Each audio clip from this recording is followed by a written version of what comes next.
ভাই আপনি সাইড টক কেন বলেন? একজনে কথা বলে যদি সাইড টক করেন তাহলে তো ডিস্টার্ব হয়।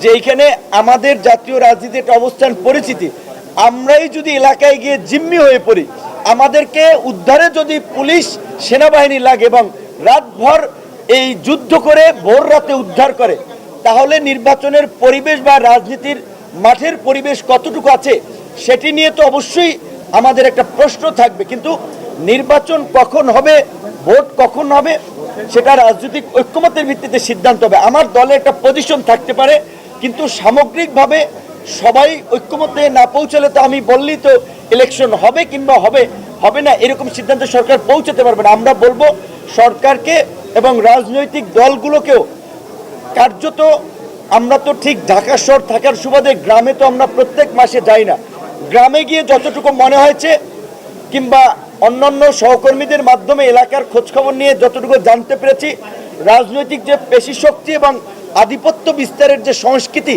সেইটা কিন্তু 5ই আগস্টের পরে বিন্দুমাত্র পরিবর্তন হয় নাই।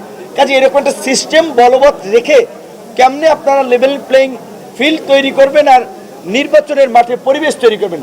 নির্বাচন ডিসেম্বরে হোক, ফেব্রুয়ারিতে হোক, এপ্রিলে হোক, তার আগে পরিবেশটা তৈরি করতে হবে। এবং এত বড় একটা লড়াই সংগ্রামের পরেও রাজনৈতিক দলের নেতাদের যদি চরিত্রের পরিবর্তন না হয়, তাহলে তাদের পরিণতিও কিন্তু ভবিষ্যতে আওয়ামী লীগের মতো হবে। সেই জায়গা থেকে আমরা চাই না বাংলাদেশ এই গণ অভ্যুত্থানের পরে আগামী নির্বাচন কেন্দ্রিক কোনো সংকটে পড়ুক। সরকারকে আমরা নির্বাচন একটা পরিবেশ তৈরি করা, রাজনৈতিক দলকে রাজনৈতিক সংস্কৃতির পরিবর্তনে কাজ করার আমরা আহ্বান জানাবো।